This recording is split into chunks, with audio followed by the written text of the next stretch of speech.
This is the captain. Brace for impact.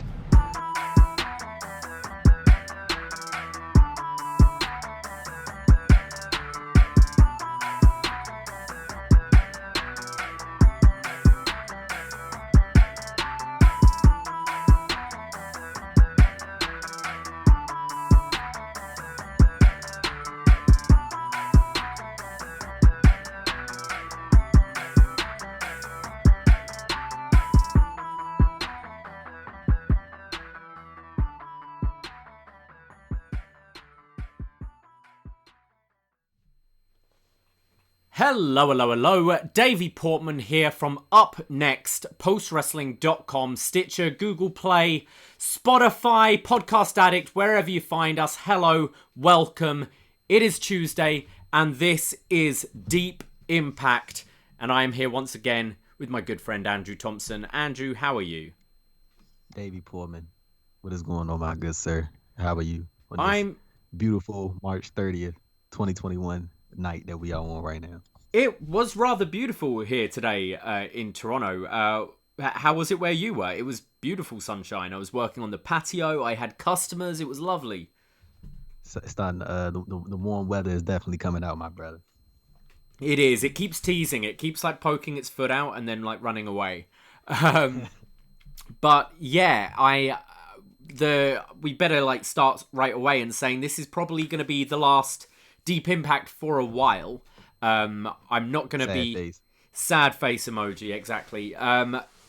Unfortunately, well, fortunately in a way, because me going back to work. Yes, fortunately, man. Fortunately, it's a good thing. Yes, with me going back to work and the schedules changing with Impact moving from Tuesdays to Thursdays, and with now be covering NXT Tuesday and Wednesday nights, I won't be able to be doing Deep Impact on a Thursday moving forward. But I kind of want to still be visiting Impact. This isn't completely the end of the show. When I can, I'd like to put out kind of like Sino does, just like little short shows, just filling people in. And then definitely be covering the pay-per-views and maybe some kind of primers going into pay-per-views. So this isn't the end. This is just not going to be weekly moving forwards. But it's been fun. It's kept me busy, this whole Impact adventure, the last year and however long it is now. It's been about a year since I started doing the reports. And it's been cool. I never watched Impact before, and I thought, hey, why not start during an empty arena time? But it's been fun, and I'm really looking forward to talking about this episode today. Indeed, I'm very much looking forward to talking about this episode with you too, good sir. Absolutely. But before we get into that, Andrew, you said just off air that it was a hella a day for news. That definitely was. Just to start us off, David, did you get a chance to see the new IWGP World Heavyweight title design and your thoughts? They picked up the old Divas title and sprayed it gold, didn't they? It's with titles, you always just get used to it after a while. I just thought the old one looked so prestigious and just beautiful that I don't know. I'm not a fan. Well, what are your thoughts? I mean, I think it's just gonna take some getting used to. Like, I think after like 4 months, I don't think nobody gonna give a shit. To be honest with you, like, I feel like it was just like that initial, like what's that? Like, because I mean, because the original, well, not the original, but the most recent, most recent version of the IWGP Heavyweight title, we were so used to seeing that, and then like they just brought it this new thing, and then like, I mean, it was kind of the same. Like, it was, it kind of reminds me of when like the initial reaction to the when they first reintroduced the Intercontinental title for WWE, and like it was like that current version that they have now. And I remember when I first looked at it, I was like, that is horrible. Like, what in the hell are they doing? And then like now I'm just like, it is what it is. Like, I think you kind of just hit it. Like, people they get over it in like 4 or 5 months. But I'm not the biggest fan of it because I think the last one looked way much better. But I feel like, like in a couple months, people, they ain't gonna care. Oh yeah, I'm sure people get used to it. It is. I do just think it's disappointing. It doesn't look great. But I think I think there would have been disappointment whatever they brought out, because I think people are very fond of that older title. Mm-hmm. And you and I had talked about this for months. Honestly, in NXT, it is confirmed that they are indeed moving to Tuesday nights starting April 13th. Davey, your thoughts, man? We have been discussing this, like I said, for quite a while. Firstly, got to give a massive shout out to the Madmen podcast. Like they've been on top of this story since I think early March. Like they've been talking about like reporting on this extensively. So yeah, shout out to them for following through in the story and calling it all the way through. I know that's probably a real good feeling right there. But yeah, man, it's official. The Wednesday night wars are over. I'm happy that they are over because I feel like this just proves that it just like it was fun for the time being, but like I feel like towards like this, like once the pandemic hit, it was kind of just like but I feel like this is a good thing, like especially for me as a writer, like I don't have to try to like make Absolutely. sure I'm when stuff is breaking on both shows, like I could just focus on one and then focus on the other the next day. So I think that's cool. And then I think this will be actually a good thing for NXT because I know you said this previously, and I'm pretty sure you and Braden have dove into this on Up Next plenty of times. Like NXT is kind of sort of at times lost this luster that they once had when they were just on the network exclusively. Yeah. And maybe with the competition thing kind of being put to the wayside, like maybe this will give NXT like just that extra like little relief a little bit, just to be like, hey, let's get back to the root, let's get back to what we were doing prior, and then make people have that same thought process that they had, that same thoughts about NXT that they had back in the day when they were calling it like the best 1 hour show on television, even though it'll be 2 hours. Like hopefully people will get back to that. Yeah, I think it's definitely a good thing. I would say anyway, I think NXT in the last few weeks has really kind of gone back to how it used to be and focusing on themselves a bit more. But I think this is only good kind of for both companies and for the fans. You don't have to, like Braden and I, we try and avoid spoilers for AEW, so we trying to avoid Twitter while we're kind of promoting doing Up Next and that kind of thing. It can be quite hard, but I have quite enjoyed doing my Wednesday nights where we watch NXT, record, and then watch AEW like after as a kind of relaxing watching it. But it's definitely going to be better moving days for sure. And Impact just doing, I guess, the sensible thing and going, okay, well, we'll just move to Thursday then. And boy, did they tell us tonight on this week's show. I'm actually I think we all kind of saw it coming, I guess a little bit, but like it was kind of funny like to see the move officially, man. And I think it was a smart move by Impact, like just go ahead and switch days, man. Like I think it was just like, and now we look at the overall schedule, you got Raw, AEW Dark Elevation, you got AEW Dark, you got MLW, you got Ring of Honor on the weekend, you got NWA Power, you got SmackDown. you got this supposedly AEW Dynamite NXT. You got this second TNT show that AEW hasn't announced yet, that it has nothing to do with Dark or Elevation. So we still got that in the wings that we don't know about yet. Of course, you got pay-per-views. I think even though like it's kind of like a straight through week now without maybe some things not being doubled to a major degree, like I feel like it's about to be more hectic than ever, bro. Yeah, and John Cena will be covering all of it. Tomorrow, Shot in the Dark. Wednesday, Shot in the Dark. Just 15 minutes, all those shows John Cena covers. But yeah, I mean, wrestling's definitely at the point now where you've got to pick and choose what you watch. Just because there's so much out there doesn't mean you got to watch it all. You just have to pick. But like, if wrestling is the only thing you love, yeah, you're spoiled now. Spoiled for choice. There's so much every night of the week. But unfortunately, kind of for the completists out there, I guess you've just got to go, right, what shows am I going to commit to now? Because there's so much out there. What else was in the news today? You said there was quite a lot going on. Yeah, I mean, there was a lot going on, but like there's like one thing I did want to specifically talk to you about and get your thoughts on was the Andrade doing his first post WWE interview with Lucha Libre Online. I'm pretty sure a lot of people saw some of the highlights that were making the rounds on Twitter last night. And you know, a lot of sites were covering it. Davey, it was a lot said in this interview that Andrade did, and he's currently doing another interview right now.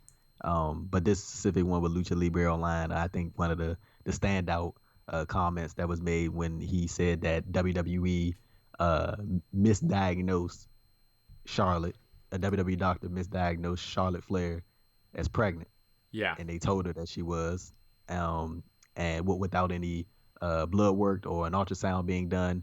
And then, of course, Charlotte and Andrade went in, you know, took care of that themselves, and you know, found out that she was not pregnant. Yeah, like I said, she was found out she was not pregnant, and then, you know, it was a whole other thing. Charlotte's camp released a statement to the media.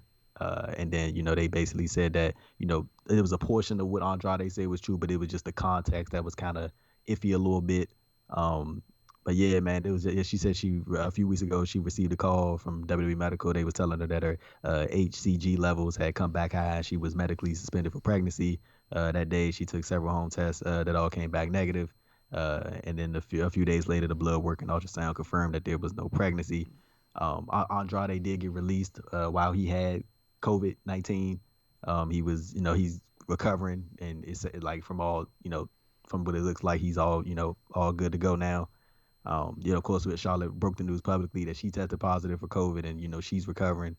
And you know, he dove into a whole bunch of stuff, like he turned down a $3 million offer. Well, he Wow. walked away from a $3 million offer from WWE. He talked about like how one of the pettiest things from Andrade that I read from this interview was when he said they didn't like when he was in NXT that they he said they, but I don't know exactly who he's referring. You can only assume that he was either referring to Triple H or Shawn Michaels or somebody of that echelon in NXT. But he said they uh, didn't like the visual of Adam Cole versus Drew McIntyre, being that Adam Cole is small. And I was like, you could have left that out, bruh. You ain't even had to say that. Like The thing, that was so yeah, unnecessary. I read that. So they said that Andrade only got the title because they wanted it to kind of the visual of Adam Cole and Drew would have just been Right. huge, because obviously Drew's a big guy and Adam Cole's on the smaller side. But the thing is, the title didn't go Drew, then Andrade, That's then what I'm saying, Cole. right? It went to Aleister That Black, did it not? Exactly. Exactly. That's what I'm saying. Like, I mean, I think it's just in the moment, like when you initially read the thing, it was funny in like kind Mm, of like a petty way. But like once you started like really thinking about it, it didn't really make sense. That's why I think maybe among that specific transcription, maybe that kind of got lost in context and that didn't get fully pushed all the way through. Or maybe that's what he was trying to say. Like, I don't really maybe. know I mean, exactly, but oh yeah, Cole you go did ahead, Dave. attack Drew on that first night, didn't he? So they were probably, Yeah. maybe that was the idea, and then they kind of pivoted a bit. But yeah, Yeah, maybe he was referring to that. But yeah, he mentioned that whole thing, and he just dove into a lot, dude. Like he talked about the Saudi Arabia stuff. Talking about how he like opted out of future trips of mm, going to Saudi after the incident when they got stuck before the SmackDown show, and they had the NXT. They was like the NXT, not NXT takeover, but you know what I'm trying to say. They took over the SmackDown show. And yeah, he dove into a lot, bro. And I was just wondering, like, your thoughts about how open he's being, and I'm not saying it's a bad thing. Like I don't think he has anything to lose by doing this interview. Like we've seen people go and do plenty of interviews, but like I think this one just had a lot of information hit at once, especially with the stuff concerning Charlotte, and him talking about how there are people backstage that are in Charlotte's face in a nice way, but are jealous of her and speak ill of her behind her back, and mm. all this stuff. And he mentioned how that he isn't worried about Charlotte being in WWE now after his exit, or this interview, because he said that she has plenty of opportunities outside of WWE, and there's more so of a thing she's there because she wants to be there, obviously. type thing. And I'm pretty sure, Charlotte's good, from all aspects. So I just wanted to get your thoughts on it. Yeah. It was a lot. It was a lot to unpack in that interview. It's really interesting because people don't often go this heavy this soon. Right. Like we've seen people and yeah, I was just a bit unhappy with creative and stuff and talking about things, but as you said, it's Andrade hitting on a lot of stuff. Frank in the Twitch room says nothing like burning bridges immediately, and and I kind of agree, but I think Andrade is in this position where he's kind of able to. It's at a time when the wrestling world is feeling a little healthier. There are lots of options out there again. And I think he also knows that they'll do what the WWE will do whatever to keep Charlotte. I would imagine that they're going to want to keep Charlotte. And even with all this happening, I can't see them doing the petty thing of just booking Charlotte into oblivion because Andrade said something. She's one of their top stars who they're not going to want to make unhappy. So I think because of that, he's kind of in this unique position where he can just go, fuck it, and say exactly how he feels. I believe he make some comments about a lot of people are unhappy, but no one does anything about it. Yeah. There's always talk and no action. And I respect that because I find stuff like the independent contractor situation in WWE. Us fans get so worked up about it, but nothing ever happens. And at the end of the day, it does need to be the wrestlers who do need to kind of stand up for themselves a bit. And I think it's been interesting recently kind of pulling the curtain back more and more of WWE because there are all these options out there now. And also, it's wrestling. Nothing lasts forever. I don't think bridges are ever permanently burnt down in wrestling. We've seen Warrior go back. We've seen Brett go back. Never say never, Yeah, I was about to say, I was talking to somebody about this last night on Twitter, and I was like, I guess we ain't gonna be seeing Andrade at Raw Legends night in 15 years from now. But I mean, you never know, bro. I know people say bridges get burned, and he did say a lot, and he did let out a lot of information. But you never know what can happen 10, 15 years from now. You never know. But I mean, I think Andrade has legit nothing to lose about doing this interview. I think he is going to be a very sought out individual, or if not already is. So yeah, I'm just more so interested to see what he's going to do post WWE as far as in-ring stuff. But the interview stuff is always entertaining, bro. I'm not gonna sit here and act like it's not. It's always entertaining to see what kind of stories they have coming out of the company after being there for a period of time. Yeah, I mean, talking about giving it time, we've just celebrated 20 years since the last Nitro, where Jeff Jarrett gets fired by Vince live on TV. Who's on all these pre-show panels now on WWE? It's Jeff Jarrett. You can never say never in wrestling. Eric Bischoff going to the Hall of Fame. He tried to take Vince out. Yeah. There you go. Yeah. No, I think good for Andrade, and I'm looking forward to just all these more interviews coming forward. It's going to be fun. Anything else before we get into this week's Impact? Now let's just get into the Impact, sir. Let's do it. Well, let's do it. Deep Impact. It's Impact Wrestling, March 30th, 2021. We start off with Knockouts tag team action. Havoc and Nevaeh challenging Kiera Hogan and Tasha Steelz. This is a non-title match, but if Havoc and Nevaeh win, they will get a title opportunity. Over the last few weeks, there's been a bit of a losing streak between Havoc and Nevaeh. Nevaeh's been blaming herself. We've had Tenille Dashwood trying to get involved, trying to kind of poach them both as her own tag team partner. But this is time for Havoc and Nevaeh to prove themselves. The match starts and Kiera and Havoc go at it.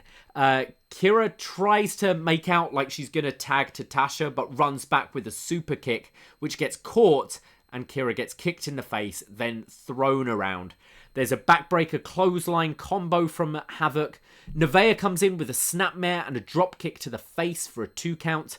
Kiera makes the tag to Tasha, who comes in with a dropkick to the knees of Havoc, taking her down. Fire and Flavor now have Havoc isolated in their corner. There's quick tags, and for some reason, D'Lo Brown starts talking about how Ron Simmons told him that if someone asks for an autograph, always give it to them because it's 3 seconds of your life, but it will be a lifetime memory for that person. I don't quite know why D'Lo was going on this tangent, but I thought that was lovely. We get more quick tags back and forth between Kira and Tasha. Tasha leaps off the second rope but gets caught in a fall-away slam. Nevaeh then tags in, and Tasha backs Nevaeh into her own corner, which allows Havok to blind tag herself in. Havok hits this scary-looking sit-out powerbomb on Tasha, kind of Tasha landing on her shoulders there. Looked great. Kira then tags in and counters into a DDT. Nevaeh comes in, slamming Kira. Tasha runs in with a cutter to Nevaeh. There's a super kick from Kira to Havok. And then the swinging fisherman's neck breaker, followed by the frog splash from Tasha Steelz. 1, 2, 3. Fire and Flavor win in 7 minutes, 18 seconds. Let's go quickly into the post-match and then we can talk about the whole thing. After the match, Havok and Nevaeh are looking devastated. Once another loss, they're not going to get a title opportunity. They're both apologizing to each other and are looking frustrated. And then Nevaeh and Havok hug each other. They're like holding each other's heads and hugging it out. And then Nevaeh attacks Havok from behind, hits the spear, and she goes, "I thought I was the weak link." And then she hits the twisting DDT to Havok, ending their friendship. Thoughts on the match and the post-match, Andrew? So like it was just a quick like couple little notes from the match. Like I really like that like that wrap round kick that Kiera Hogan did, like when she like full circled the ring and then went and did like a kick into the corner. I always think that move looks kind of cool. I've seen it a couple of times. Like I always think that move looks really cool. And there was another one when Havok, she did a power bomb on Tasha Steelz, dude. Oh, it looked great. Bro, that was nasty. I was like, oh my goodness, like it looked good, but like in a nasty way. Like yeah, she didn't lift her head all the way up. And like, it wasn't a flat back bump, was it? Right. Yeah, that was all neck. Yeah, I was like, oh my goodness, I don't know how she got it, but she did. And yeah, man, it's glad to see Kiera and Tasha doing what they do best, man. Like I'm glad to see them just like get them some wins. But then like immediately, like the first thing that came to my head, like once they beat Havok and Nevaeh, I was like, who in the hell is next for Kiera and Tasha? Who's like, in this division?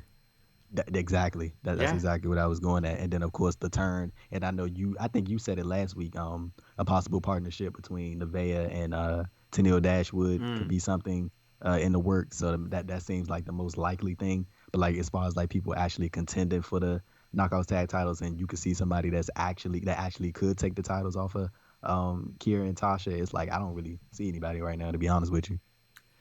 No, I enjoyed the match. I liked that Kiera and Tasha weren't kind of doing their heel tactics so much in this. We actually just got some wrestling, and I think the fact that we've seen this match a lot, it was nice seeing Kiera and Tasha actually bring it against these two rather than cowering away.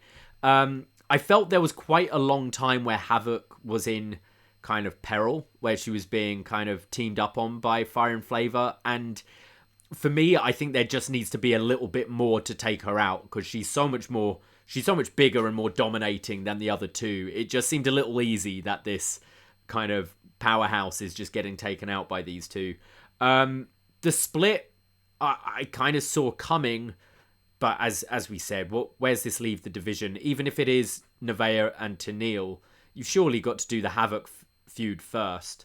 So unless you're bringing anyone in, again, I'd suggest bringing in some women from AEW who aren't doing much, and have them form a tag to go up against them, because there's no one else there.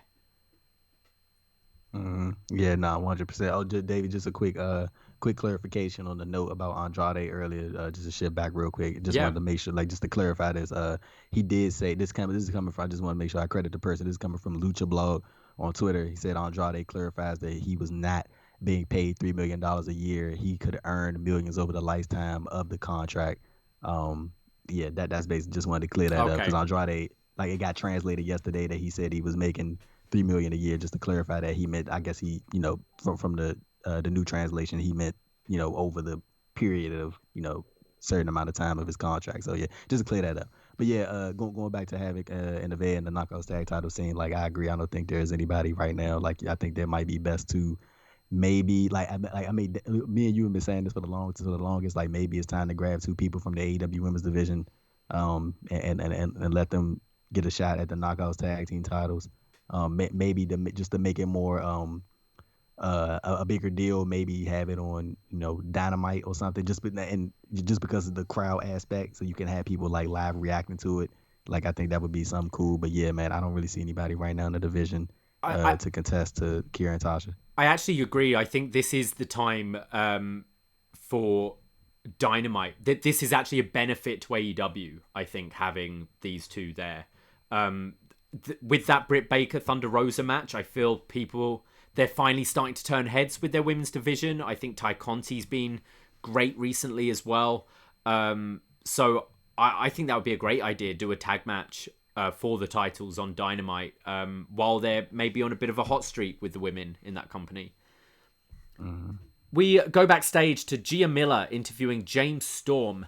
It's going to be James Storm's 1,000th match in Impact tonight. Crazy stuff. It's insane. He says 999 matches in Impact. Damn. One to go to make it 1000.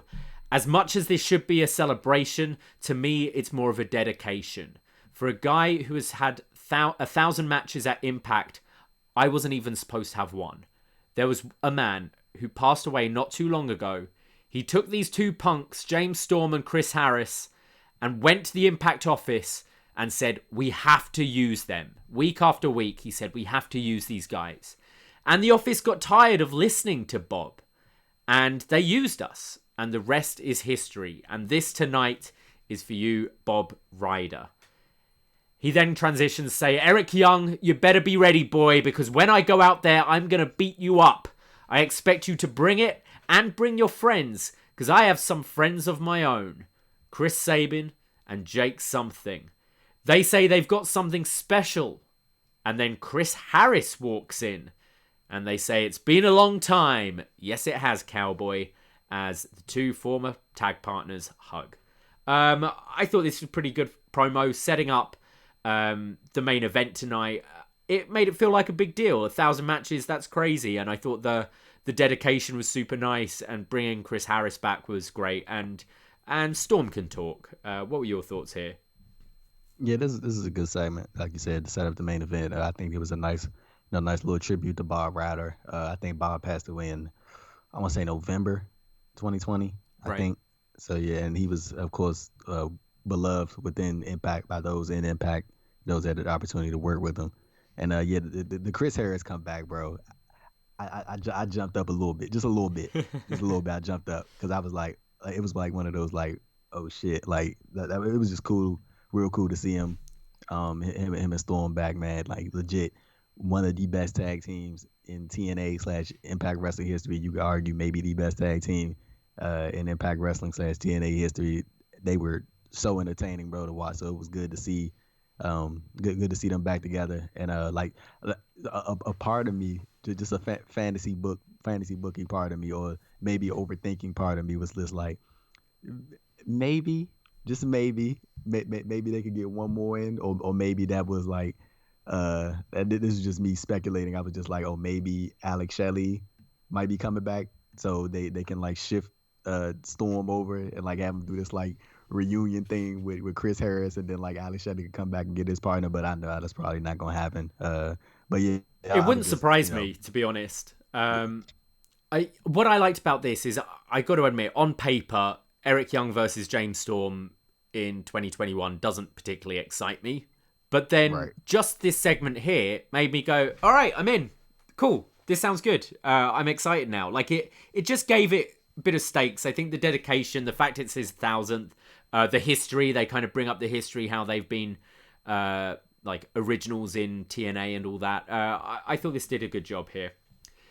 We're backstage with Deonna Purrazzo, who says she's done everything she's wanted to do in Impact. Susan says Jazz is reckless and deserves much more than what she got last week. And then Jazz runs in, attacking Susan, picks up a plastic trash can and smacks it over her head to end the segment. It always feels funny when people use like plastic bins as weapons, because we're so used to the steel trash can, the steel chair. But I think it still would pretty much hurt, a plastic bin being knocked against your head. I certainly wouldn't like it, but it always makes me laugh when I see it happen. Yeah, Jazz came out of nowhere and put hands and feet on Susan. Legend. Legendary. We go to our next match of the evening. Sami Callihan taking on Larry D. Last week, Triple XL beat down on Trey Miguel, and Sami Callihan came out for the save, setting up this match here between the two. Larry D's got some new gear here. These bright neon green tights and his headband. I thought it looked alright. I kind of like the new gear. I thought it worked for him. It was a choice. It was a choice, definitely. I think maybe by the summer I might attempt rocking that. Both guys go at it right away. Larry knocks Sami down with a freight train, but misses with the follow-up splash. Callihan then starts delivering knees to the ribs and the head of Larry D. Sami sends Larry to the outside and goes for a tope suicida, but gets caught and slammed against the apron. Sami is now begging Larry D to bring it as Larry's delivering these vicious forearms to the face as they're brawling on the outside. They go back to the ring and there's a great looking discus lariat from Larry D. Big splash for a 2 count from Larry. Sami then takes Larry D off the top rope. So Larry's on top, he kind of gets him off and delivers a great looking Death Valley driver. Sami then goes for the package pile driver on the apron, but Larry fights back. Larry tries to go for a Death Valley driver of his own on the apron, but Sami slips out and sticks his fingers in the eyes of Larry D. Larry fights him off, and then Sami hits the heat seeker, isn't it? It's MJF's move, the kind of pile driver in the ropes. Yeah. And wins the match in 9 minutes, 15 seconds. After the match, AC Romero beats up Callihan, and they're kind of teasing that maybe Trey will come out for the save, but Trey doesn't come out. And Sami, following his beatdown, Callahan's just there laughing. And Stryker on commentary says Trey passed the test. So obviously more mind games here from Sami and testing whether he'd come out or not. What were your thoughts on the match, Andrew? I wasn't like completely into the match, but I figured there was gonna be some type of post-match shenanigans just following up on last week, and I thought that was more interesting than the match itself. Like I was like the entire time I was like, I hope that they don't have Trey Miguel come out, because I was like, it's just good storyline progression. Like yeah, and I think Matt Stryker did like an excellent job explaining, to people that may not have caught it. Like it's like, of course, Sami came out and helped Trey last week as a mind game type thing, and he wanted to see if Trey would do the same thing to him to further prove his point that Trey is soft. Because that's basically what he's trying to get at. Like that Trey is soft, and by Trey not coming out and help him, it just proved that he wasn't falling for Sami's his little games. And I thought that was just a good, like, that's just a good storyline, like, progression right there, bro. Like I told you before, I always enjoy the stuff that when I always enjoy good storylines that doesn't necessarily involve a title, and I feel like those always can be interesting too. And I feel like this is one of those, and I'm enjoying the back and forth between Sami Callihan and Trey. I think they're doing it really well, because we're not used to, unfortunately, we're not used to baby faces being smart in wrestling anymore. Mm-hmm. And the story here is the baby face was getting beaten down and the heel saved him. And this week, the baby face doesn't help save the heel, which seems backwards. But in this case, it works, because we all know what Sami Callihan's like. We all know he's always playing mind games with people. So it's Trey kind of going, no, I don't trust you. And it's like both guys are playing chess and they're kind of one step ahead of each other here. I'm actually really enjoying this story, and to be honest, the match I quite enjoyed. I wasn't really expecting much going in, but I thought for a big guy, Larry D was keeping up with Sammy here, and I thought there was some nice heavy hitting moments. I thought the stuff on the apron was kind of cool. I actually enjoyed this a lot more than I thought I was going to. So yeah, thumbs up segment from me.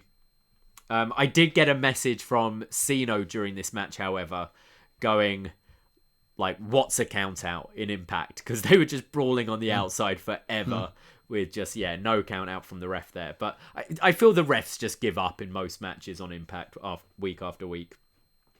We get some smart. Yeah.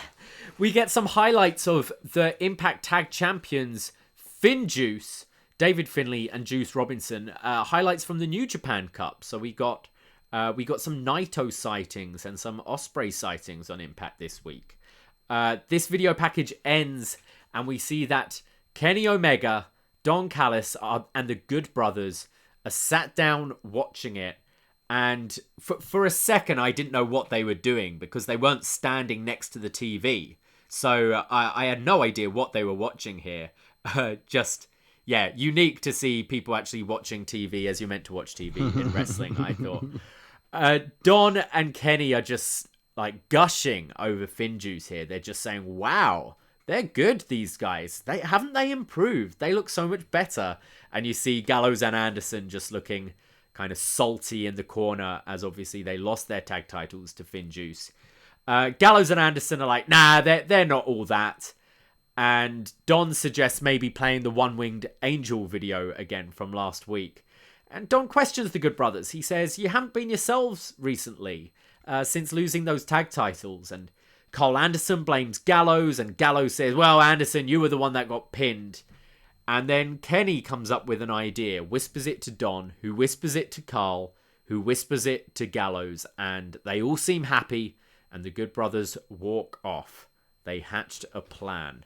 I thought this was good. It's always kind of nice to see Kenny and Don on Impact, I think. And I like that the Good Brothers are still kind of, with FinJuice not being there, they're still keeping the idea of the tag titles alive by being upset about this loss.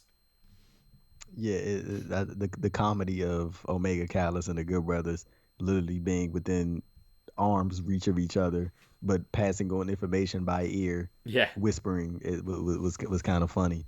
I'm interested to see where they go with this storyline, because it seems like Omega and Callis are like purposely teasing the Good Brothers, and like not in a just like 1 week off friendly thing. It's like they trying to urge them to do something. Like and like the first thing that kind of came to my head, I was like, Gallows and Anderson haven't really been beefing with the Young Bucks. It's been more so Kenny Omega that's had a falling out with them, and Gallows and Anderson are kind of like stuck in the middle, I guess. So like maybe Callis and Omega are trying to push them a little bit, and like I guess bring like a certain edge per se out of the Gallows and Anderson characters, maybe like to like I don't know, like I was like maybe I'm over analyzing it, but it just seemed like they kind of pushing them in a certain direction, but like I really can't put my finger on it as to like what they're trying to do. But it's interesting though. It's not like a bad thing. It just got me curious. No, I completely agree, and I actually think this would be a great opportunity if you can to bring in God, because you can have that other tag team from the Bullet Club, and whether it be Kenny actually kind of choosing them over the Good Brothers, or as you said, a way to kind of push the Good Brothers, just play with that jealousy a bit, like, oh, I can play with these friends instead, and we go back as well, and just trying to like kind of push the Good Brothers to be better, maybe. But I think that could weave quite nicely with the story, but whether we're going to see that or not, who knows what the Forbidden Door will offer. Yeah, hey, David, I was going to ask you, we like you mentioned New Japan right there for a minute. With I think you mentioned Cobb and Ospreay or somebody. Like I was like, who do you think is going to be the mystery person that they're teasing to reveal to be a part of Ospreay's group in New Japan? Oh yeah, they've been built as the person X as they're describing him and like I can't really call it. Like I think it might be one of the maybe somebody coming back from excursion. Like I mean, it really hasn't been one, I guess, because of the pandemic. But like I was just curious as to who you think it could be. Yeah, I haven't really given it much thought. I mean, would they want to do another kind of guy coming back Like from new, excursion, yeah, seeing that they've got Great yeah, Khan there? yeah. You're right. Is it someone kind of turning from another faction to join them, or I'm trying to think. Come back to me on that one. Do you have any theories? I have a theory, and it's an individual that I was supposed to record an interview with, but our Ooh. interview got pushed back 2 weeks, and he has been in New Japan, and this individual told me that there was something happening that would prevent us from doing this interview on the date that we were supposed to do it, so we had to push it back. And Sakura Genesis on the 4th, and our interview is a week after that. So that's who I think. I don't want to like. I mean, I feel like I should say it, but I don't want to spoil it because I mean, I don't think it's. I mean, it might not be. It could just be completely happenstance, but it was just like weird timing. So yeah, this individual who I'm referring to, that's who I think it is, and hopefully I get the interview. So yeah. And the interview Andrew's referring to is obviously Johnny Swinger. Sammy Callahan comes into Trey Miguel's locker room and he's a bit pissed. He says, I saved your ass last week against Triple XL. And Trey gets up all kind of amped up. Sammy goes, sit down. I don't want to fight you. But why didn't you return the favor? And Trey says, what do I owe you? Sammy says, look, we fought and I saw exactly what you're lacking. Passion. And I pushed you to get that out of you. But how long have I known you? And Trey just screams, irrelevant. Sammy says he wants Trey to hone that anger. Trey says, and this might be the line of the night, Trey says that he doesn't need Callahan's validation. You're not my Twitter check mark! Have you ever said that to anyone? I've never heard anybody use that verbiage in my life, Davey. Let's make it happen. You're not my Twitter check mark. What does that even mean? It means like, I don't need. validation? Yeah, I don't need your validation. Okay. Like, Okay. It just, I don't know. It seemed way too thought out a line in this kind of heated moment. I can't believe you just spit that out when you're kind of in this rage. Davey, have you ever seen those TV shows where it sounds like the people who write the scripts have never had a human interaction like a day in their lives? Yeah, I watch Monday Night Raw every week. Oh my goodness. But yes, it's one of those lines. Maybe it looks good on paper. In execution, it was just a bit messy. Sammy then offers being Trey's mentor. Trey's still all fired up. Callahan says, look, what I'm going to do, I'm going to go to Scott D'Amore. I'm going to ask for a tag match against Triple XL. And I'm going to say that I want you to be my partner. And I'm going to see if you show up or not. The kind of Twitter checkmark line aside, kind of all jokes aside, I thought this was pretty great. I thought both guys were awesome. I think Sammy is such a great kind of just manipulator. Like the whole time you're kind of watching him going, okay, what is your angle here? What is your game? Like, what are you trying to get out of this? Why are you trying to help this guy? And I think Trey just goes all in, like with his anger, his intensity. I think there's a point that he could probably dial it back, and if he can internalize some of that as well, I think it could be really powerful. But I think in performing, it's always good to kind of, it's better to pull someone back than trying to get someone to bring more. And I think Trey always throws his all into it. What did you think about this?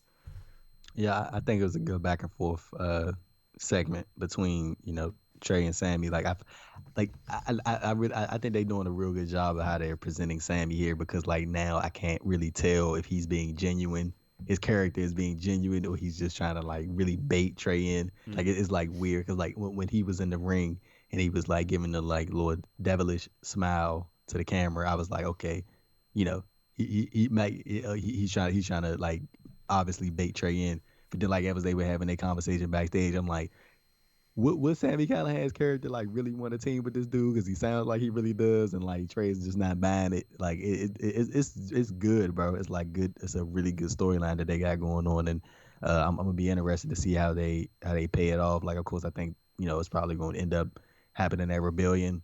I can't really I don't think it's going to end up with them winning the tag titles or anything like that, but maybe they do. The typical can they coexist type thing, and then they eventually break off, and then they get the big blow off match, which I think will be good.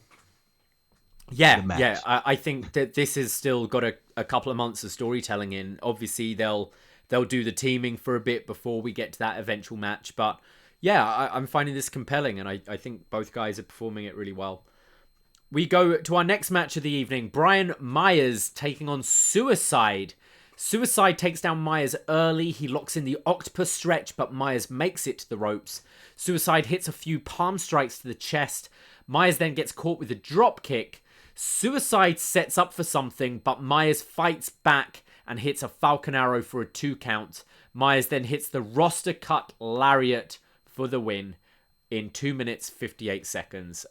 Bit of a nothing match here. I was actually surprised how much Suicide got in before the finish. I did think Myers' lariat looked better this week. Hey, I want to add, I don't know if if I'm just late to the party. Why does Myers with a eye patch thing? It was his feud with Eddie Edwards, I think. Was it Eddie Edwards he was fighting, and he got like thumb in the eye or something, and came in with the doctor's note saying his eye's impaired, and then Cardona accidentally elbowed him in the eye a couple of weeks ago. Okay. And he probably just thinks it looks cool. Yeah. Yeah, I was just wondering why they where they came from, but I felt like it was more so of a thing. Like I just missed that. Like I was like, I was just wondering. I was like, what the hell is you sporting the eye patch for? But there you go. After the match, Myers gets on the mic. He says, "So my old pal Matt Cardona has challenged me to a match. That's lovely, but even with one eye, I see right through you. You want the rub from the most professional wrestler. But it's not happening. Not here. I'm the franchise in Impact Wrestling, and it doesn't include you." Good promo. I think they're building up this feud pretty well. I can't say I'm too interested in the match itself, but I think they've been doing a good job on the build. Yeah. So we most you think we head into Hardcore Justice or head into Rebellion with this? I think this could be Rebellion. Okay.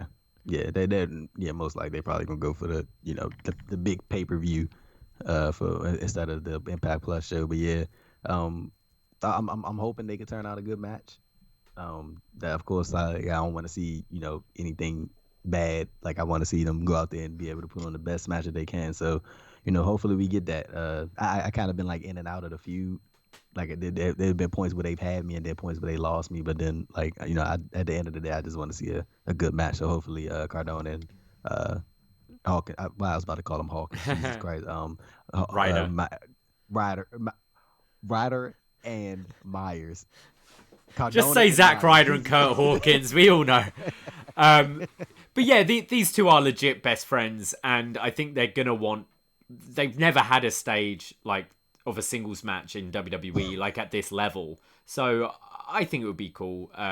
They're obviously going to throw their all into it. I do see it at Rebellion, but I'm with you, little hot and cold, but I think in general they've done a pretty good job with it. We see Jazz backstage, who finds Tommy Dreamer. She says she's looking for Deonna, and she wants a title match against Deonna Purrazzo. Dreamer says, "Hey, remember back when we were in ECW? And we did a little thing called Ultimate Jeopardy, where both people have to put something on the line. Well, if Deonna puts something on the line, if you win, you get the title. But if you lose, what are you going to put on the line?" And Jazz just casually goes, "Yeah, I'll put my career on the line." Tommy Dreamer's like, no, don't do that. You don't need to do that, Jazz. Jazz goes, "I appreciate that, Dreamer, but that's how bad I want it." I don't know about you. This was the most underwhelming. I'm putting my career on the line ever. Like, so the thing about it is that what Dreamer was saying was legit when Jazz did that interview with Chris Van Vliet back late last year. When she officially announced her retirement, Dreamer was the one that called her and was like, "Hey, like, come on now, like, let's get you here. Like, you're not gonna like retire like through an interview. You know what I'm saying? He just didn't want that for her. Yeah. Like, he wanted her to kind of end her career on a, in the ring. And, he called Jimmer was the one that legitimately got her in Impact. So I think that was like the significance of that segment. So I like that. That's why I kind of, when I saw it, I got it. And I was like, oh, that's kind of cool. That I get what you're saying about it. Like, it could have been more intense. Like, I felt like, it could have been like a little bit more like emotional. I guess the fact that she's willingly put on her career on the line, but I guess that kind of like negates it when like Jazz is like has been openly saying on Twitter all of 2021 that this is her retirement year. Like, she's literally going on retirement tour. Like, she got dates lined up for Mania weekend in Tampa in a couple weeks. And she's gonna be riding it out all the way through the end of the year, and this is gonna be her last year in pro wrestling. So I like, maybe this is just her way of going off in the sunset as far as Impact goes, and like going off big by having a talent that will be around for the next couple of years or however long it being Deonna Purrazzo being able to say that hey, I ended Jazz's career in Impact Wrestling. Like, Jazz just seems like the type of person that like that would be game for that. So kudos to her. Like, Completely. I hope this like I hope this isn't the end of her Impact run. But if it is, like, she did a hell of a job, bro. She was used properly. She didn't take away from the talents that are going to be here when she's gone. Like, I think she did a excellent job, like, just overall. And I think she kind of gave like something for Jordynne Grace to really sink her teeth into over the past couple of months, because I don't know what the hell Jordynne Grace would have been doing had it not been for Jazz. So yeah, man, shout out to Jazz, bro. That's a living legend right there.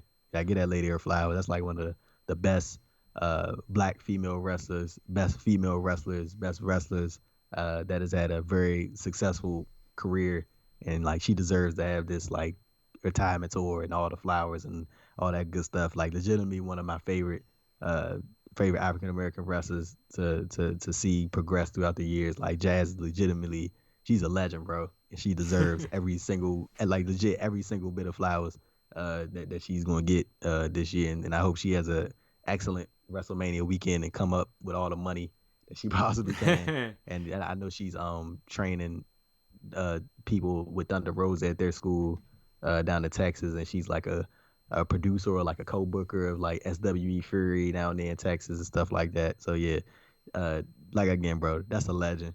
Like, show respect to that lady. Like, she's legit done it all. Oh, completely.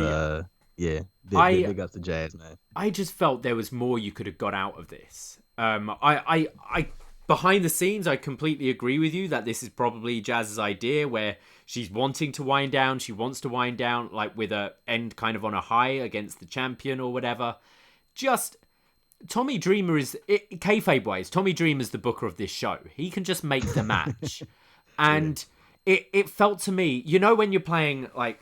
I don't know if you ever have like poker nights with your mates and it's going on late and you're kind of still in the game, but you're also tired and just want the game to end. So you just go, all right, I'm all in. I'm either going to win or I'm going to go to bed. I'm going to lose. And that kind of felt like how Jazz was here. She's like, yeah, I'll just put my career on the line. Yeah, I'll just put it on the line. Whereas you normally have these more emotional moments. You can have Deonna say like, Tommy wanting to book the match, but Deonna saying, well, contractually, I only have to defend so often and I'll be defending at Rebellion, so no. And you can have Jazz saying how much she wants this and she needs this.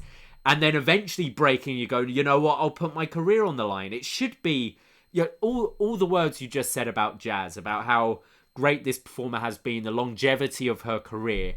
And she's announcing that will be a retirement match in a casual conversation with Tommy Dreamer backstage. I don't know. It just felt a bit underwhelming for me. But I'm looking forward to the match because I'm a big fan of Deonna. I'm with you. I think Jazz has been putting on some good work in Impact since she's coming back, and this could be a really nice swan song for her.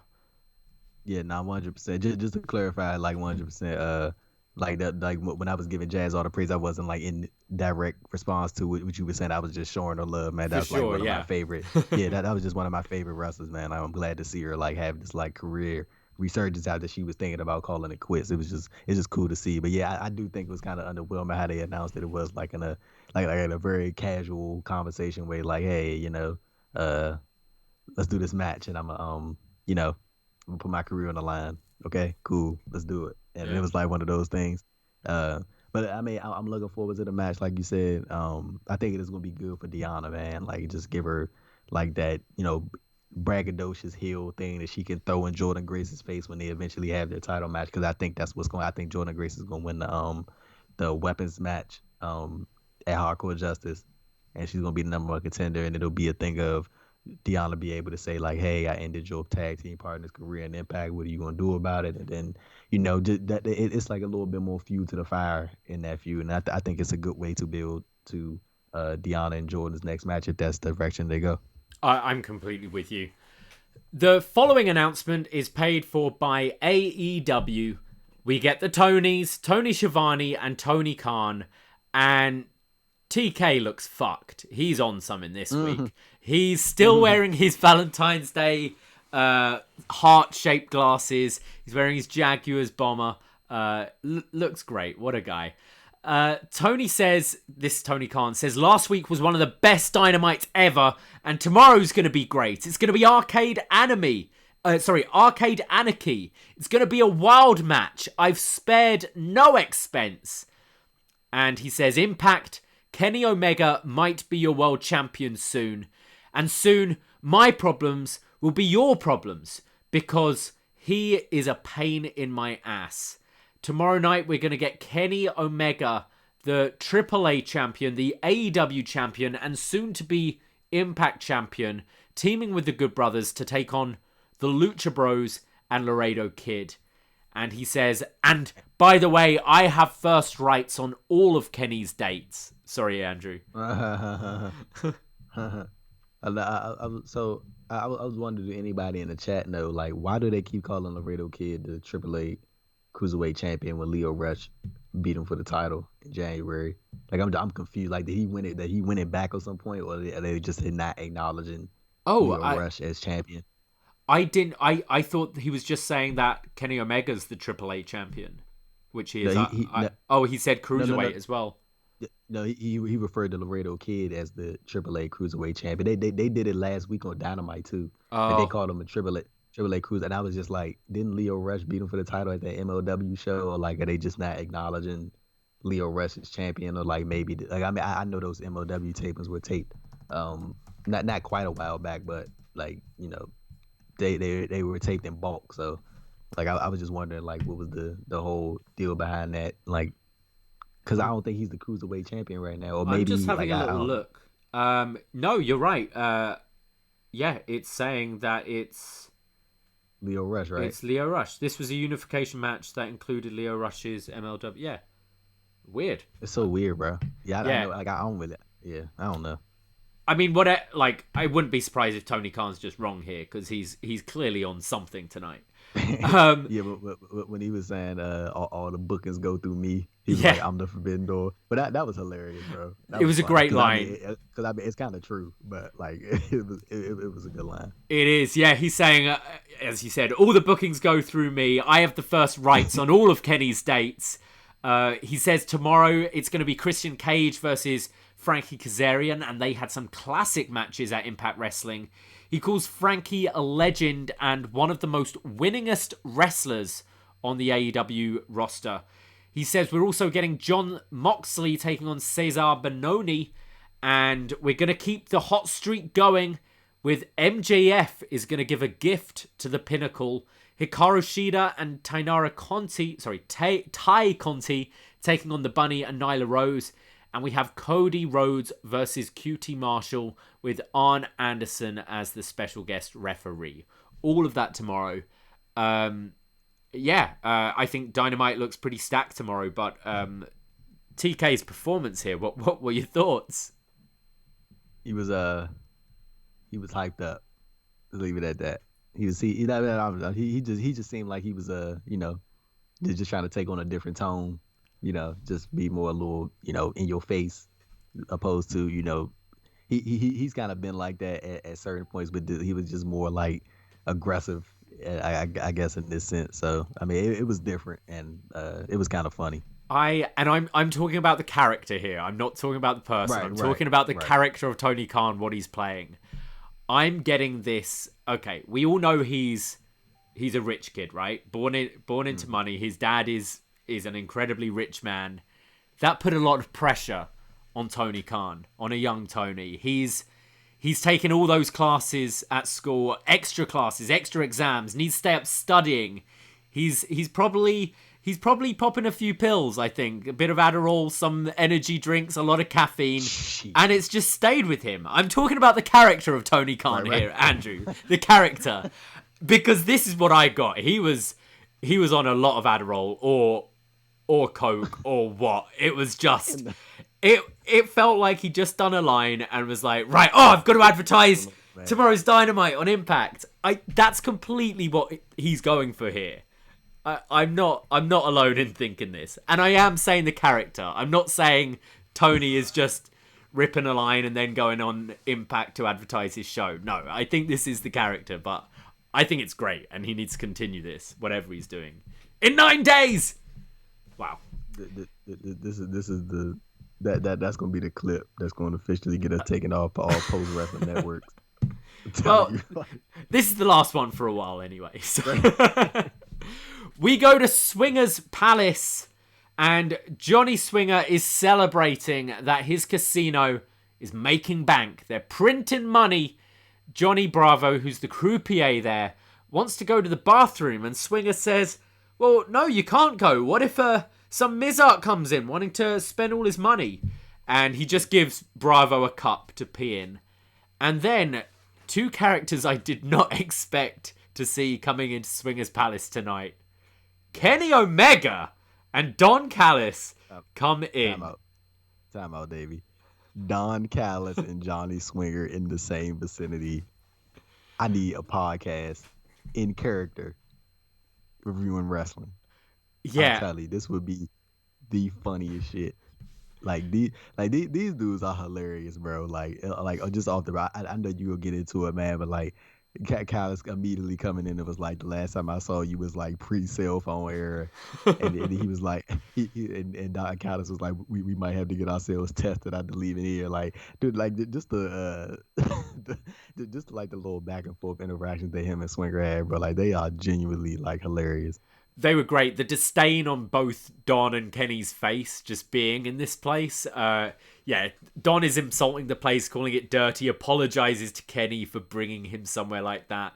But the thing Don is interested in is what the odds are right now at Swinger's Palace for Rich Swann versus Kenny Omega. And Swinger says it's pretty tight right now. It's 1-1. And Kenny looks mad. Like, what do you mean it's tight?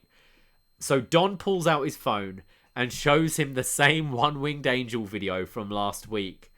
And Swinger goes, oh, well, after seeing that, the odds have swung in his favor. So Don Callis puts 20k down on Kenny Omega. And I thought this was great. This was a lot of fun. I did not expect to see Kenny Omega interacting with Johnny Swinger.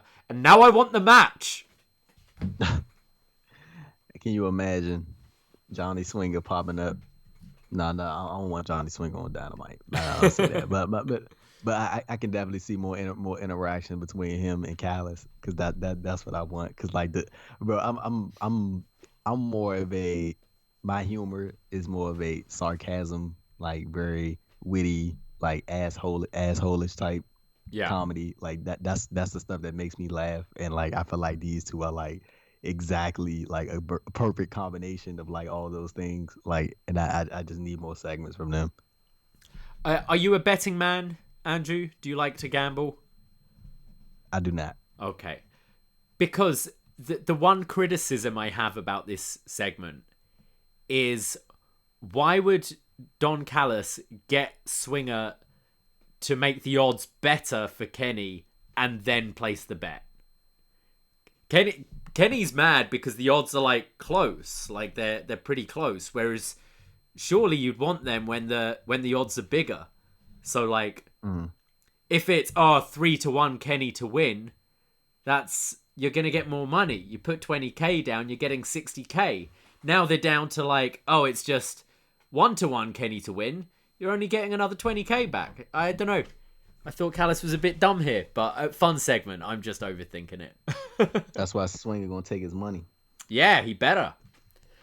We go to our next match of the evening. It's TJP teaming with Josh Alexander versus Ace Austin and Madman Fulton. And this match is brought to you by tag team partners that can't get along. Mm-hmm. Alexander and Fulton go at it right away. There's quite a cool moment where Alexander catches Fulton's boot.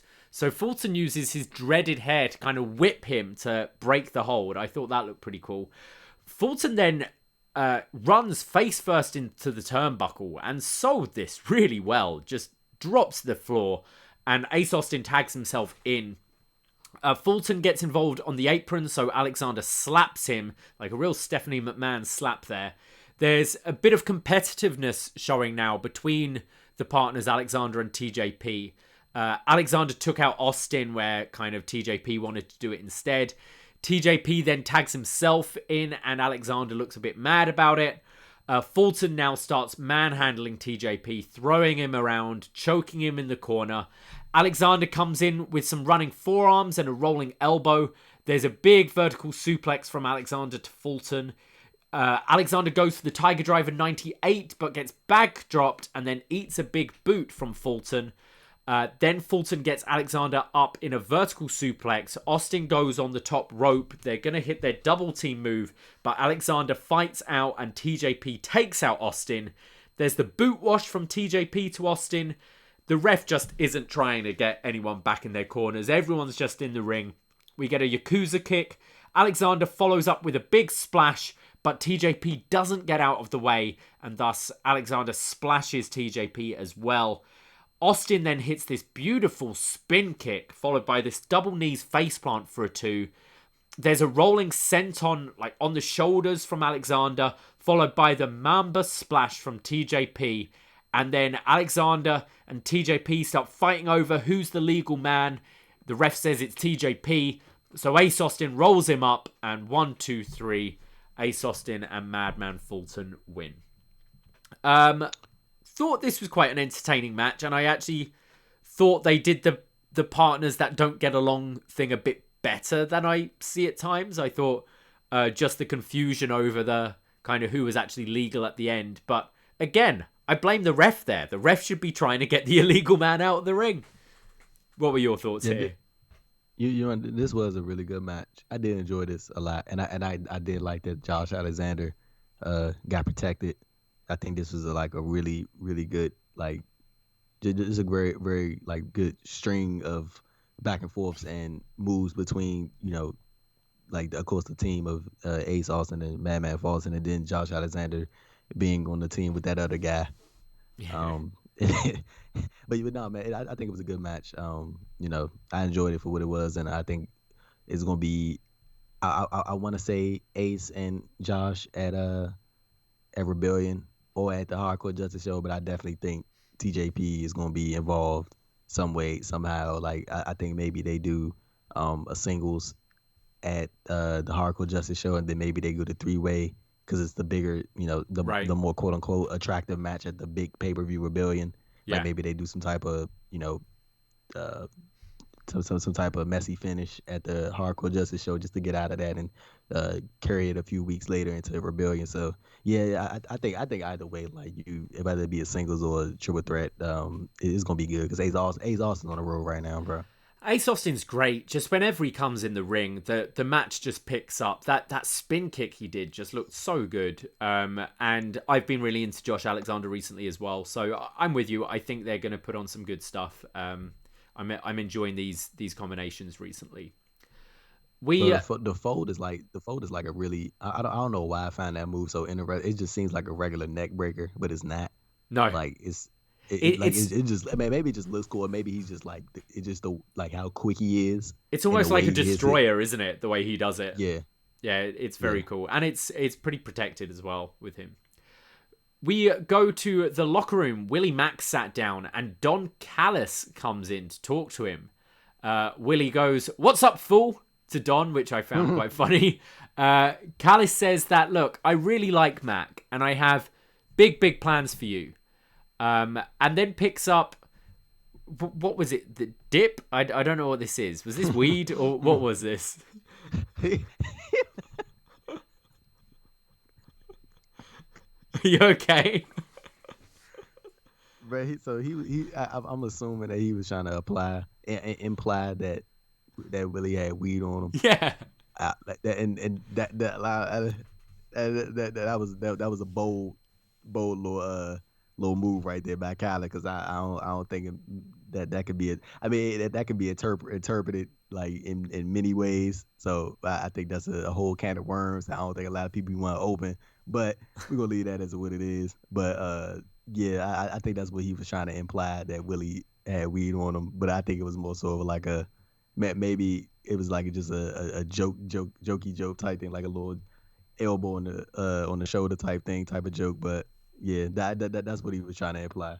It seemed like, because I've heard like he called it dipping, I think, and I'd never heard of this until I listened to Renee's podcast recently, where she said that John Moxley dips a lot, and I had to look up what it is, and it's like some sort of dipping tobacco, so that you like put in your gums or whatever. So I've never heard of it. Maybe. Oh, so wait. Yeah. Oh yeah. You might be dipping tobacco like cigarettes.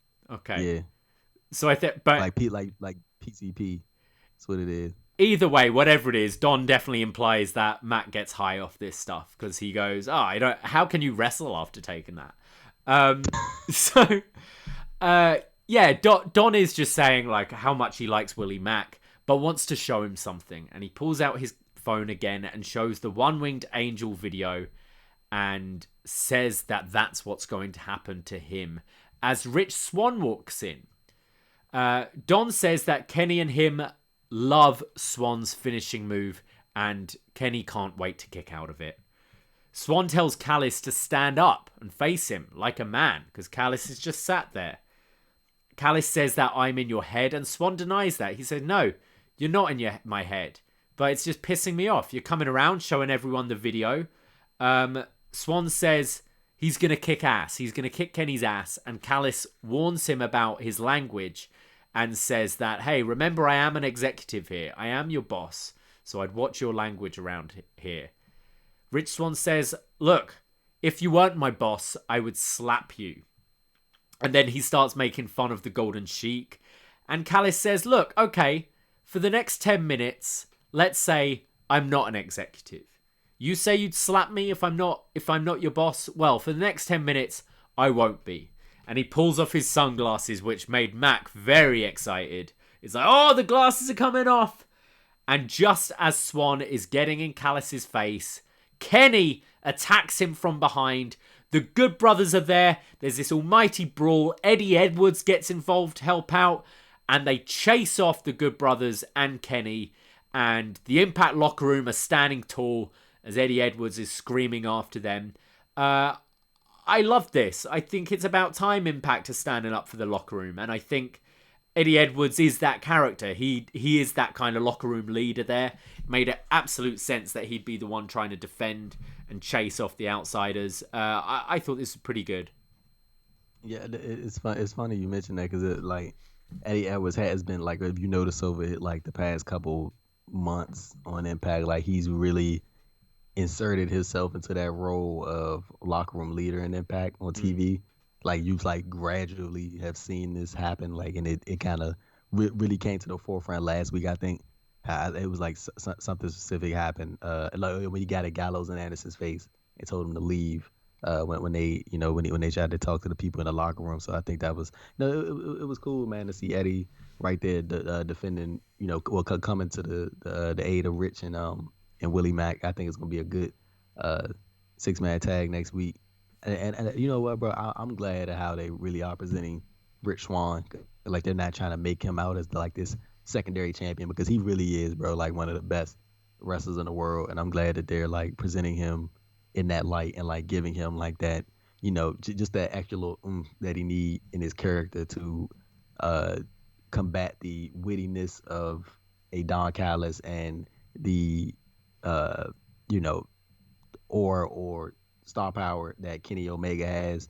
Like I feel like they've done like a really great job of presenting Rich Swann on the same wavelength of a Kenny Omega when Kenny Omega's on Impact. Like it doesn't seem like Kenny Omega's like this way bigger deal than Rich Swann. Like they're kind of presenting them in on the same playing field, and I think that I just gotta give kudos to Impact. For how they presented Rich Swann because he deserves to be presented in that light, and I'm glad they're doing that before the big match.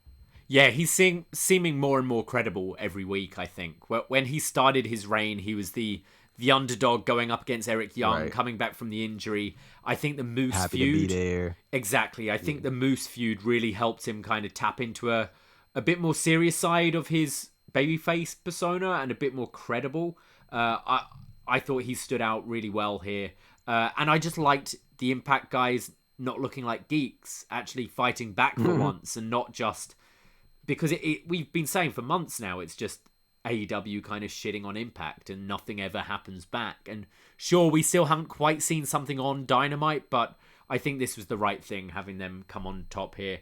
And yeah, it's announced we're getting Kenny and the Good Brothers versus Swan, Mac, and Eddie Edwards next week on Impact. So Kenny wrestling on Impact TV for... Is that the first time ever?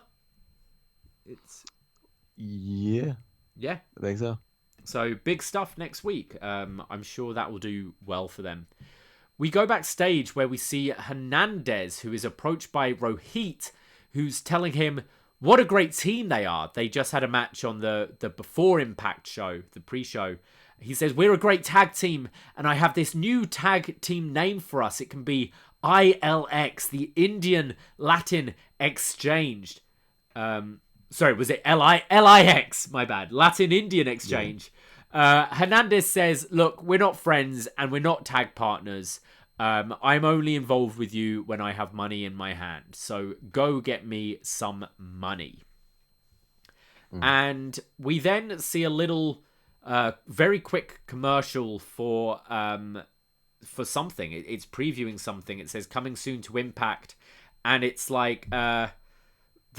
what's the game show with the missing words? Wheel of Fortune? Yeah, it's like the Wheel of Fortune letters blanked out, and thanks to John Cena, he suggested it's probably meant to spell out "Let's Get Wild." So a bit of a commercial here for Taylor Wilde, perhaps. Look at Cena. Yeah, Look at Cena. I can't be. I've got to give the credit where it's due. shot in the dark legend right there. Telling you, the GOAT. I thought it was like some fucking Impact Plus special or something like that. Like, but I mean, it does make sense that Taylor Wilde, she been saying for a minute that she was gonna come back to Impact, and I know it's been reported that she was coming back, but I'm glad to see her. I think it'll add something nice to the division, bro. Like maybe Jazz can step away if she loses this match with Dion, and then Taylor can come back in and fill that veteran role. Yeah, it could probably go in the tag division as well.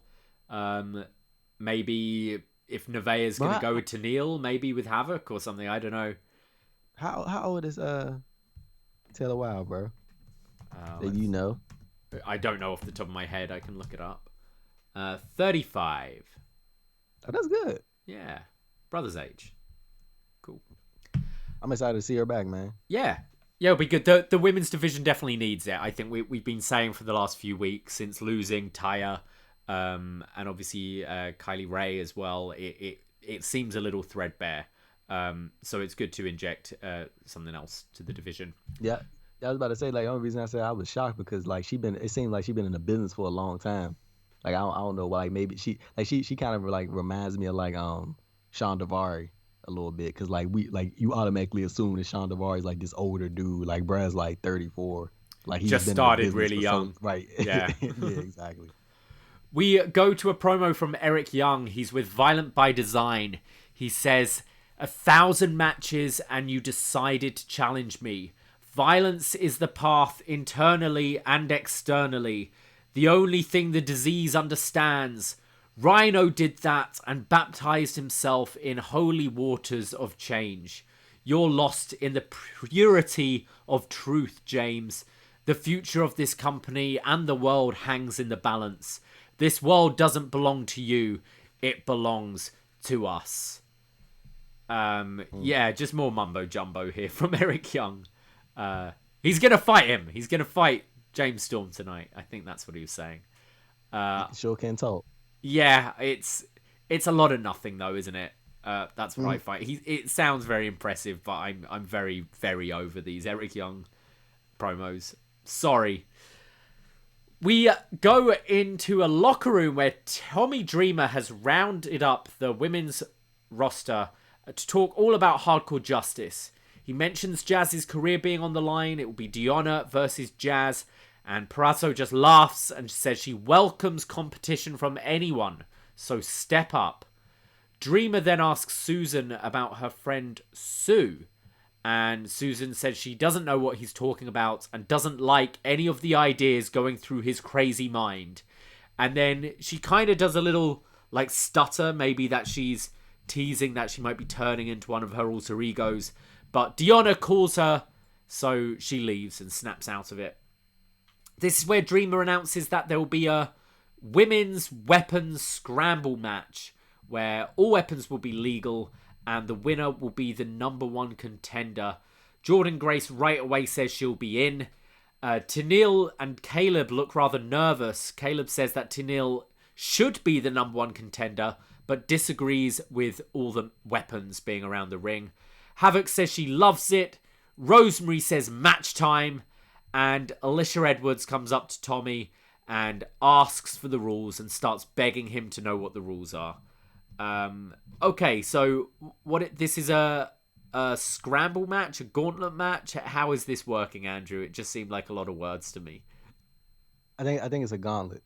It's a gauntlet? I see a lot of sites calling it a gauntlet. Like I think that's my initial thought. I just went by the when I wrote the story on post, I just went by the actual wording and just called it a weapons match, like just to make it simple on myself and not get confused. So yeah, I mean I think it's a gauntlet match though. Like if you when you asking about specifics of it. So yeah, I'm interested to see how that's gonna play out. But like I told you earlier, I think it's gonna be Jordynne Grace. I agree. I think it should be. You know, I don't think there's anyone else there who should really be. It should be Jordynne. The only thing that's really going to disappoint me is if Alicia Edwards, if she wins and then we won't have a follow-up Deep Impact. That's going to piss me off because I need to hear your reactions to this. Oh, well, okay. If Alicia Edwards wins, I'll do a follow-up. No. Okay, cool. I am going to try my best to cover the pay-per-views anyway. So, as I said, this isn't the end. We got to get me, you, and Brother Nate. Absolutely. Oh, 100%. Rebellion. 100%. We go to our main event of the evening. Eric Young with Violent by Design versus James Storm, being accompanied to the ring by Chris Sabin, Chris Harris, and Jake Something. The match starts with some grappling and Eric Young's just talking a load of trash. Storm hits the jumping knee across the face, followed by a leg drop for a 2 count. As Storm is distracted by Dina on the outside, Eric Young rams his head into the ring post. After the commercials, we see it's Eric Young dominating. Storm tries to come back with a tornado DDT, but Young counters it into a suplex into the corner. 1, 2, but Storm breaks the pinfall by grabbing the rope. Storm finally starts to make a bit of a comeback. There's a clothesline, an inverted atomic drop, a kick to the back of the head, followed by the running neck breaker for a 2 count. James Storm then hits the Eye of the Storm, like the spinning release Razor's Edge, looked great. Eric Young comes back with a running neck breaker of his own and a beautiful elbow drop off the top. But Young doesn't make the pin. He's starting to look frustrated. He's gearing up his hand, delivers a big stiff punch. The two start trading blows. Dina tries to get involved again. Storm rolls up Young for a 2 count, but gets kicked to the outside. And Storm is now surrounded by Violent by Design. But Cousin Jake, Sabin, Chris Harris all come for the save. They're all brawling on the outside. Eric Young grabs his mask to try and use it as a weapon, but Chris Harris grabs his ankle, punches him on the outside.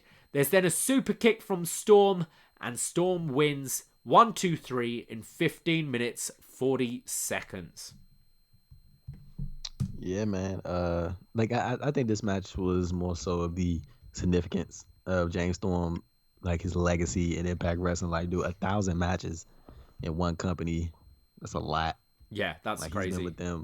He's been with them for a long time. Like, he's like really is a staple in Impact Wrestling as TNA, and I think he deserved this main event. And it's fitting that it was Eric Young, because they kind of rode the Impact wave for quite a long time, even though they both departed for just for a period of time, and then came back, and but they've always been pillars of Impact Wrestling just because they've been there through the up and downs of the company. So yeah, man, it was just cool to see. Like, I really wasn't like too critical of it, because I wasn't like expecting like some barn burner, but it was a decent match, and it was a good watch, and it was just more so the significance of James Storm's his overall run in Impact, and it was cool to see Chris Harris get physical, throw a little right hook at Eric Young, so that was cool to see. Got my hopes up a little bit, but just a little bit. But yeah, man, congratulations to James Storm. Hell of a career, bro. Yeah, I'm with you. I thought the match definitely kind of the circumstances made this an enjoyable match. It felt like an exhibition almost. I thought it was a good match, and I enjoyed kind of the tribute Storm gave at the end to Bob Ryder, and it was just a nice kind of feel good end with the baby faces posing on the ramp. I believe, listening to kind of John and Way, I believe Eric Young like tore his ACL, did he not? Yeah, he did tear his ACL, From and he gonna be out.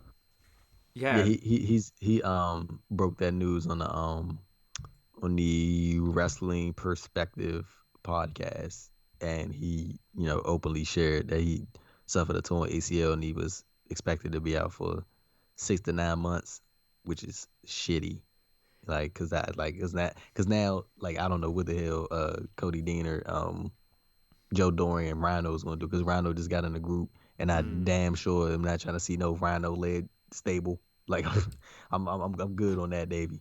Way good on that. I mean, the ACL is going to be a lot of rehab and stuff, so I doubt you can even really get him there to be a mouthpiece, I mean, maybe he could do videos from home or something, but you don't. It's not really a stable of talkers, is it? I mean, Dina, maybe he's done the comedy well in the past, so maybe with this new character he could find something and find a bit of a voice. And Doring, I don't think has said a single word since being an Impact. But I think I feel like it might have happened in this match, and then I know he wrestled 1 or 2 more matches afterwards without really realizing how bad it was. So that's a tough guy right there, wrestling through a torn ACL. But overall, I found this a really good episode. Actually, I quite enjoyed the whole thing. I thought building this Rich Swann, Kenny Omega story really well. I think the X Division looks great. I'm really loving the Sami Callihan, Trey Miguel story. Nothing really made me too angry this week. I thought it was a very solid outing from Impact. Yeah, man, this is it was a good watch tonight. I had no complaints.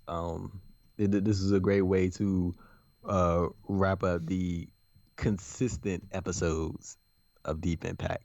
Absolutely. Remember, but one day, David, we shall make this grand return. But definitely for the pay-per-views. But yeah, this was a good watch, man. I enjoyed it.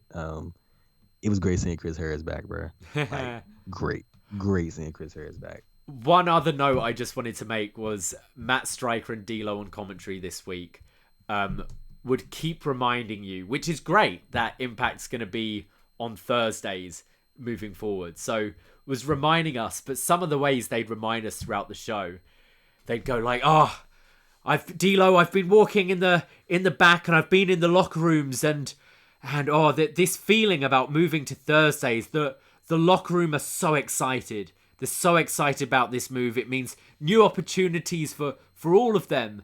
And Striker throughout the night would be like, I never really liked Tuesdays anyway. Thursday, it's always been about a Thursday. Thursday nights are the best night. You're so close to the weekend. And it's like, okay, all right, we get it. You're moving. I thought they did quite a good job. But Striker, you could just try and get him to sell anything and he'll come up with some bullshit about it. I do find him quite entertaining. Well, that was it for Deep Impact this week. We will be back again at some point. Don't know what kind of form, don't know when, but I am going to try and keep up and do Impact podcasts as and when I can, because I know I've been getting messages from you guys, and I know you've been enjoying it, and especially with the AEW kind of crossover at the moment, I definitely want to kind of keep my eye on what's going on. So this isn't a complete goodbye. This is just not for now, I guess. I don't know what the saying is. But Andrew, any final words before we go? I just want to do the outro, the signature Davey Portman outro. Oh yeah, you're gonna do that instead this week? If I can remember it, I think I know it, but I don't want to botch it.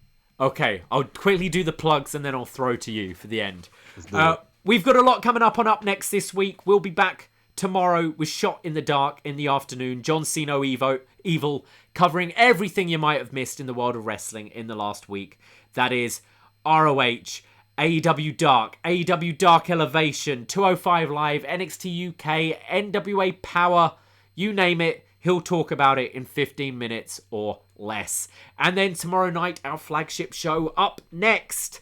We will be live on Twitch, twitch.tv/upnextpodcast at 10:15 to talk all about NXT. That's 10:15 Eastern Time.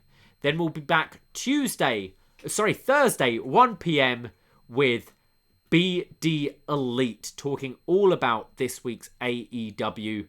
Over on the Patreon this week, we're doing Was Next, going back to March 6th, 2013 NXT, where I believe it's going to be Corey Graves, Connor O'Brien, and who's the other one? It's a triple threat match. It's to determine the number one contender for Big E's title. That's coming this week.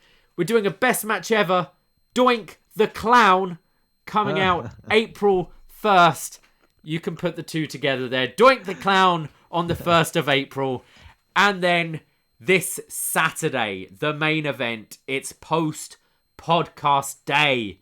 Braden and I will be kicking out the events at noon, 12 Eastern Time, with worst WrestleMania matches ever.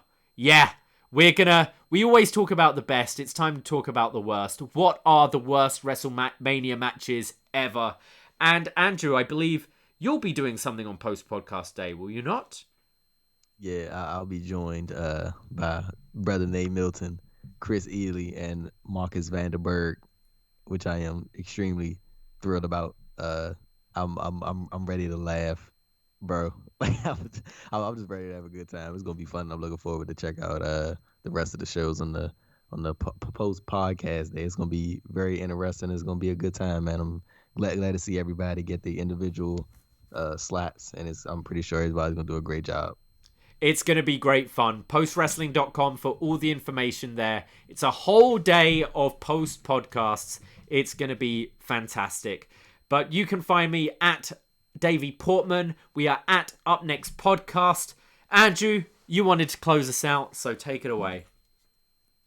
You guys can follow me on Twitter at @ADThompson__ and check out all my written work over at postwrestling.com and my YouTube channel, Andrew Thompson Interviews, from myself and the Up Next co-founder, Davey Portman. Stay safe. Be well.